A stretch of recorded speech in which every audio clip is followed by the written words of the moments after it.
ছোট বড় সমস্ত রাস্তার নোংরা আবর্জনা নিয়মিত পরিষ্কার করা, ড্রেন পরিষ্কার, সব রাস্তা ও গলিতে পর্যাপ্ত আলোর ব্যবস্থা সহ একাধিক দাবিতে জঙ্গিপুর পৌরসভায় বিক্ষোভ সিপিআইএমের।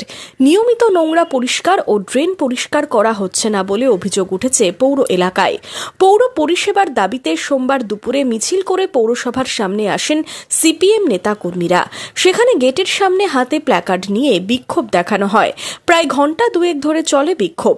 দ্রুত সমস্যা সমাধান না হলে বৃহত্তর আন্দোলনে নামার হুঁশিয়ারি দিয়েছেন সিপিআইএম নেতৃত্ব।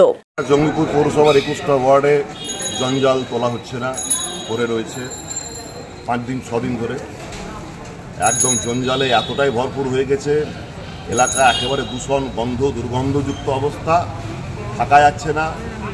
তারপরে কিছু কিছু এলাকায় মানুষজন সেই জঞ্জাল পুড়িয়ে দিচ্ছে, এই হাওয়া আরও দূষণ, এবং এখান থেকে হচ্ছে যে মশাবাহিত রোগও হচ্ছে যে আগামী দিনে ছড়িয়ে যাবে।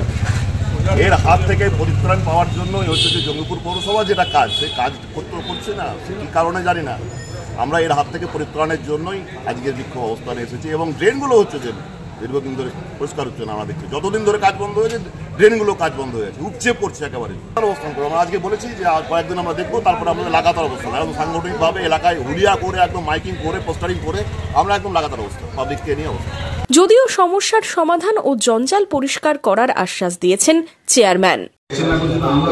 মাইকে যদি করে বেড়ায় আমার বলার কিছু নেই, আমাকে জানায়নি আর কিছু বলে।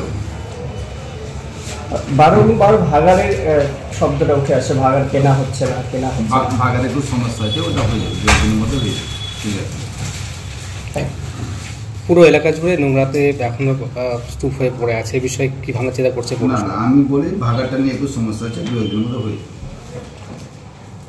রাস্তা যে জঞ্জাল পড়ে আছে সেই ক্ষেত্রে রাস্তা ঝাড় দিতে বলেছি, রাস্তা ঝাড় দিয়ে এক সাইডে করে দিতে বলেছি, ওগুলো করে দিতে বলেছি।